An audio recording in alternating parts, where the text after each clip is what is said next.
আসসালামু আলাইকুম, সবাই কেমন আছেন? আশা করি সবাই খুব ভালো আছেন। আজ আমি তৈরি করে দেখাবো সম্পূর্ণ গ্রাম্য স্টাইলে এবং ট্রেডিশনাল পদ্ধতিতে হাঁসের মাংস।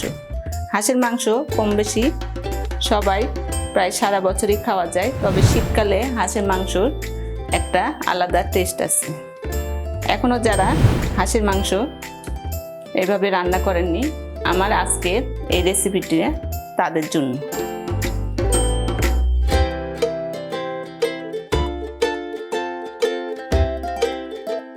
আমি এখানে 2 কেজি হাঁসের মাংস নিয়েছি। আমার হাঁসের মাংসগুলো লাকড়ির চুলায় ঝলসানো। এর জন্য প্রথমে আমি এখানে দিয়ে দিব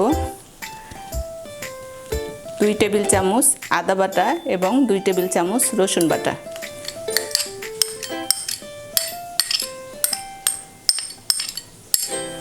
পেঁয়াজ বাটা নিয়েছিলাম 3 টেবিল চামচ, এটা দিয়ে দিলাম। আপনারা চাইলে পেঁয়াজ কুচি করেও দিতে পারেন, আমি আজকে বেটেই দিয়ে দিলাম। লবণ দিয়ে দিব স্বাদ মতো। ধনিয়া গুঁড়ি নিয়েছিলাম 2 টেবিল চামচ, এটা দিয়ে দিলাম। জিরা গুঁড়ি নিয়েছিলাম 2 টেবিল চামচ, দিয়ে দিলাম। হলুদের গুঁড়ি 1.5 টেবিল চামচ, এটা দিয়ে দিলাম। আর মরিচের গুঁড়ো নিয়েছিলাম 3 টেবিল চামচের মতো, কারণ হাঁসের মাংস একটু মরিচের গুঁড়া একটু ঝাল ঝাল হলে ভালো হয়, এই জন্য আমি 3 টেবিল চামচের মতো দিয়ে দিলাম। আপনারা আপনাদের পছন্দ মতো দিয়ে নেবেন। গরম মশলার মধ্যে নিয়েছিলাম 2টা তেজপাতা মাঝখান দিয়ে চিড়ে দিয়ে দিলাম। 3 টুকরা দারচিনি দিয়ে দিলাম। 6-7টি ছোটো এলাচ দিয়ে দিলাম। বড় এলাচ নিয়েছিলাম 3 পিস, এটা দিয়ে দিলাম। লং এবং গোলমরিচ নিলে প্রায় 8-10 গ্রাম নিয়েছিলাম, সেটা দিয়ে দিলাম। আর আজকে মাংসটা আমি সরিষার তেলে রান্না করব, তাই এখানে সরিষার তেল নিয়েছিলাম প্রায় 1.5 কাপের মতো, সেটা দিয়ে দিলাম।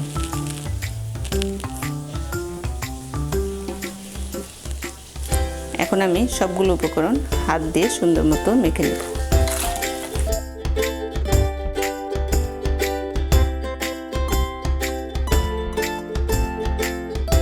হ্যাঁ, আমার মাখানো হয়ে গেছে। এটা ম্যারিনেশন করে রাখতে হবে না, আমি এখন সরাসরি রান্নাতে চলে যাব।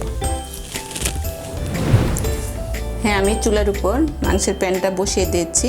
এখন আমি চুলাটা জ্বালিয়ে দিব। ঢেকে রান্না করব পানিটা মাংস থেকে ছেড়ে দেওয়া পর্যন্ত, প্রায় 10 মিনিটের মতো। এর মাঝে আমি 2-1 বার নেড়ে দিব যাতে নিচে লেগে না যায়। ফিরে এলাম 10 মিনিট পর। এর মাঝে আমি মাংসটা 2-1 বার নেড়ে দিয়েছি। মাংস থেকে দেখতেই পাচ্ছেন কতটা পানি ছেড়ে দিয়েছে। এই পানিতেই আমি মাংসটা কষিয়ে নেব। চুলার জালটা আমার এই পর্যায়ে হাই হিটেই আছে। এখন আর আমি ঢেকে দিব না, এটা আমি অনবরত নেড়ে কষিয়ে নেব।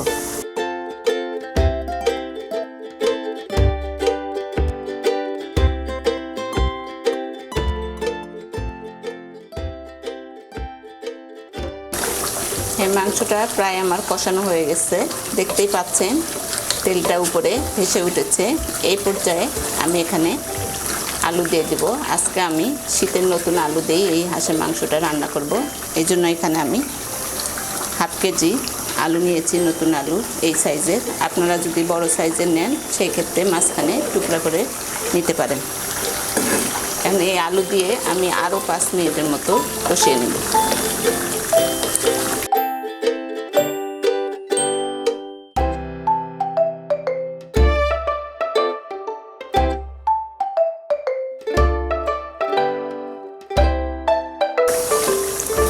হাঁসের মাংস যত কষাবেন তত এটা খেতে সুস্বাদু হবে, আর হাঁসের মাংসের যে একটা গন্ধ আছে এই গন্ধটাও থাকবে না।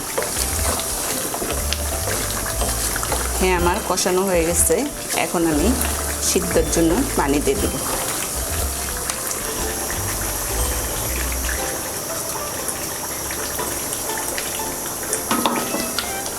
এখানে আমি 2 কাপ পানি দিয়ে দিয়েছি। এখন আমি ঢেকে দিব সিদ্ধ হওয়া পর্যন্ত। এর মাঝে আমি লবণটা একটু দেখে নেব।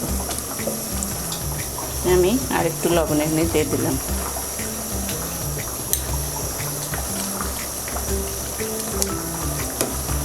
এখন আমি ঢেকে রান্না করব মাংসটা সিদ্ধ হওয়া পর্যন্ত। এর মাঝে আমি 2-3 বার নেড়ে দিব যাতে নিচে লেগে না যায়। এই মাংসটা দেখে নিব।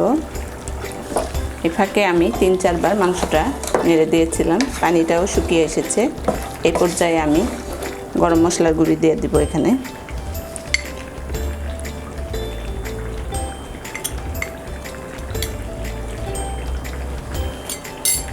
আবারও একটু নেড়ে চেড়ে দিব। আমার মাংস এবং আলু দুইটাই সিদ্ধ হয়ে গেছে, আমি অফ ক্যামেরায় দেখে নিয়েছিলাম। এখন এটা আমি নামিয়ে পরিবেশন করব।